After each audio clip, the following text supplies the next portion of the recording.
রাজ্যের প্রতিমন্ত্রী তাজমুল হোসেনের গড় হরিশ্চন্দ্রপুরে বুধবার রাতেও গোষ্ঠীদ্বন্দ্বে উত্তেজনা। সন্ধ্যের পর কার্যত অঘোষিত বন্ধ ফাঁকা রাস্তাঘাট এবং বন্ধ দোকানপাট। আইসি মনোজিৎ সরকারের নেতৃত্বে বিশাল পুলিশ ও র্যাব টহল দেয়। অনুগামীদের শান্ত করতে ময়দানে নামেন জেলা পরিষদ সদস্য বুলবুল খান। অভিযোগ, মঙ্গলবার রাতে যুব তৃণমূল নেতা পূজন দাস ও সাহেব দাসের বাড়ি দোকানে হামলা চালায় মন্ত্রী ঘনিষ্ঠরা।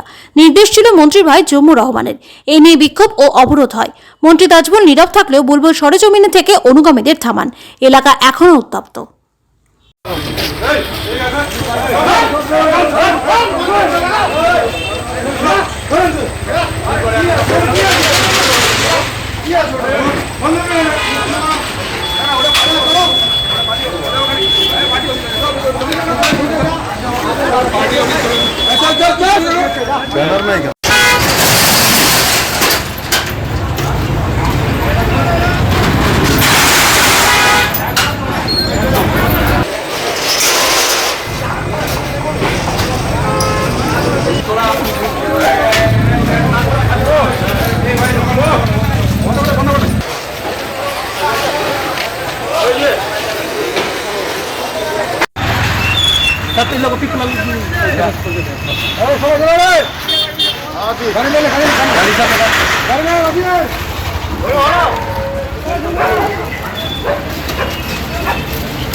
ছত্রভঙ্গ এক কথাই বলবো না, কোনো ছত্রভঙ্গ করেনি পুলিশ নিজের ডিউটি পালন করেছে।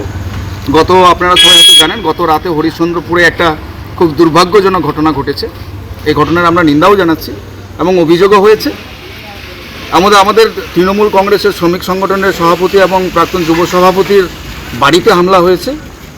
তার অনুগামী যারা ছিল, তৃণমূল কংগ্রেসের একনিষ্ঠ কর্মী যারা, তারা খবর নেওয়ার জন্য হরিশ্চন্দ্রপুরে ছুটে আসার পরে পুলিশ তার কাজ করেছে। পুলিশের উপরে আমাদের আস্থা আছে এবং গতকাল রাতের ঘটনায় পুলিশ আমাদের কমিটমেন্ট করেছে যে যারা এই ঘটনার সঙ্গে যুক্ত তাদের আইনানুগ ব্যবস্থা উনি গ্রহণ করবেন। পুলিশ প্রশাসনের উপরে আমাদের আস্থা আছে।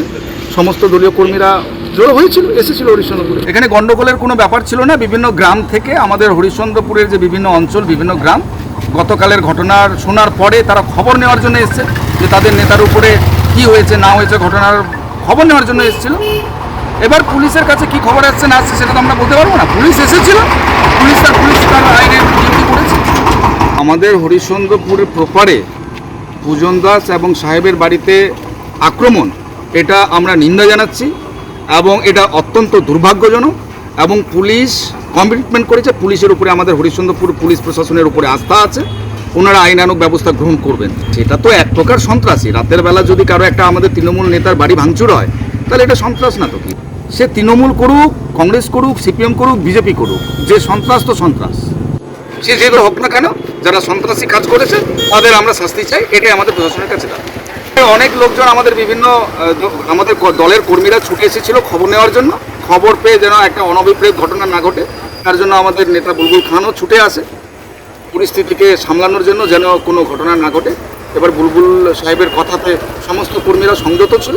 কেউ কোনো রকমের কোনো ঘটনা ঘটেনি, কেউ কিছু বলেনি, চুপচাপ তারা ছিলেন।